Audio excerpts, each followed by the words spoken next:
અમદાવાદ એરપોર્ટને 26 જાન્યુઆરીના પ્રજાસત્તાક દિવસની ઉજવણીને ધ્યાનમાં રાખીને હાઈ એલર્ટ પર મૂકવામાં આવ્યું છે।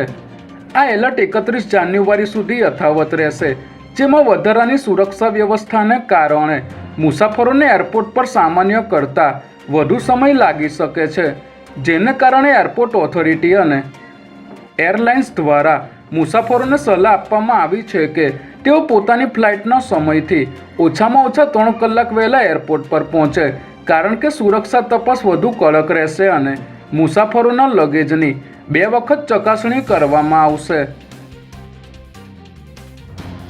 સુરત ક્રાઇમ બ્રાન્ચના એન્ટી હ્યુમન ટ્રાફિકિંગ યુનિટમાં ફરજ બજાવતા લોકરક્ષક અને વચેટીઓ 25,000ની લાંચ લેતા રંગે હાથ ઝડપાઈ ગયા છે।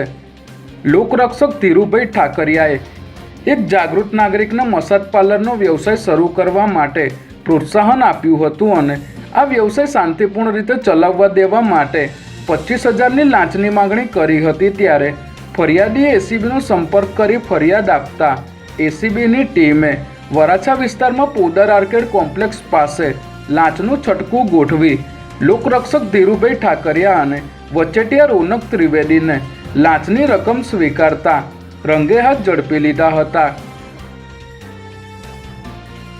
પોલીસ વિભાગમાં જોડાઈને દેશ સેવા કરવાનું સપનું લઈને આવેલા છોટાઉદેપુરના એક યુવાન માટે પોલીસ ભરતીની શારીરિક કસોટી જીવલેણ સાબિત થઈ છે, જેમાં ગોધરાના એસઆરપી ગ્રુપના મેદાનમાં ચાલી રહેલી પોલીસ ભરતી પ્રક્રિયા દરમિયાન છોટાઉદેપુરના 27 વર્ષીય જયપાલસિંહ રાઠવા રનિંગ ટેસ્ટ આપતી વખતે શ્વાસની તકલીફ થતાં ઢળી પડ્યા હતા।